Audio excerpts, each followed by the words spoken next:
to East Models. In this new series we're going to build a tank, and if you can pronounce that, it's a Panther Dragon 5 Sd.kfz 171 kit from Dragon.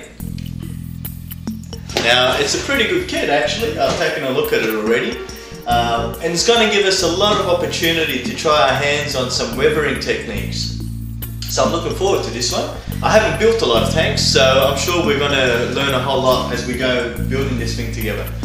I also wanted to thank everyone who's written to me both in email, on East Models, and both online on YouTube, to encourage me around continuing on with the videos. I do appreciate it, and I intend to do just that with this new series. So thanks for your support, it means a lot to me. So here we have it, the Panther F from Dragon. It's going to be a good one. Okay, let's take a look at Panther F, the 9008 kit. This is Dragon's older version of this kit.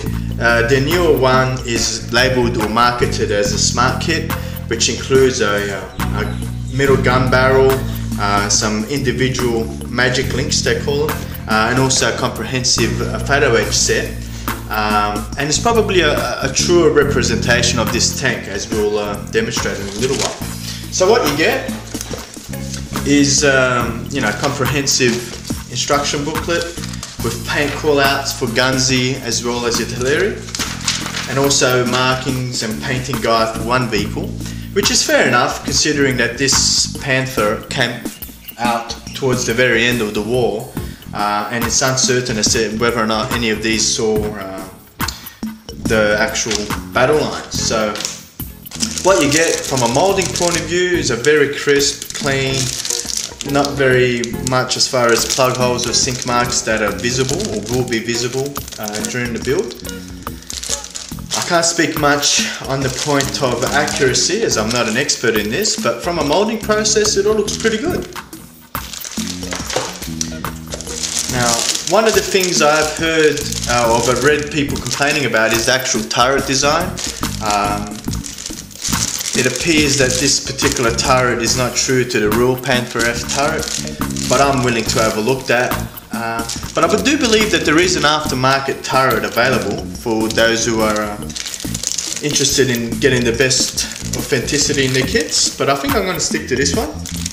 One thing that I do want to get is an aftermarket metal barrel, so if anyone knows a source for aftermarket barrels for this particular tank, which is the Panther F, then I'd love to hear from you. So far I haven't been able to find one. Also, it comes with a whole lot of individual link tracks. These are the older style Dragon link tracks, which are still very good. They actually come up pretty nicely. Just a few little sink marks, which don't really need cleaning up, but you might want to just to fix that up. But I'm going to go again to the aftermarket for tracks, and I'll be getting some frill model tracks, only because I think it's going to be an interesting tutorial on metal link tracks. I hope you can watch some further episodes down the track to see how they all work. What else? A ton of road wheels, again all nicely moulded and crisp and clean.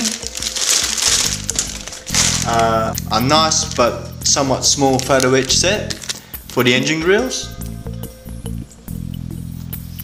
and some decals.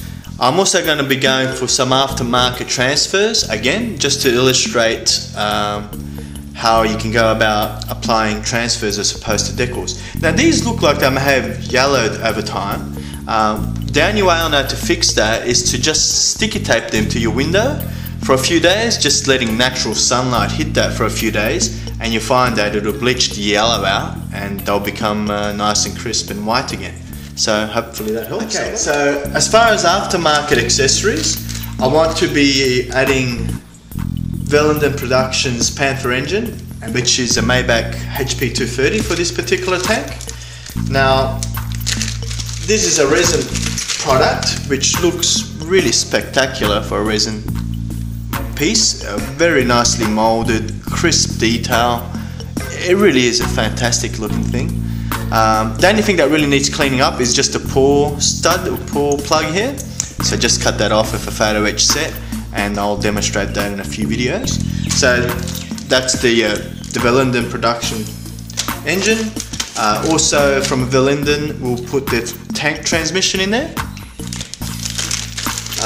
Again, just looking at that, just a nice, again, just some poor studs to remove, but again, nicely molded and detailed. Okay, so in addition to the Panther engine and transmission, I would like to add thrill model tracks as well as a Voyager photo etch set for this tank. So if you know any Australian resellers who sell those, I'd love to get in touch with them. Also, in addition to that, I'm looking for a Panther F barrel. I haven't been able to source one, so if you know of any manufacturers who make a barrel for a Panther F, or one which is suitable for a Panther F, I'd love to hear from you as well. So there you have it. It's going to be an interesting build as part of eScar Models World War II armoured fighting vehicle group build. Should be fun. So there you have it.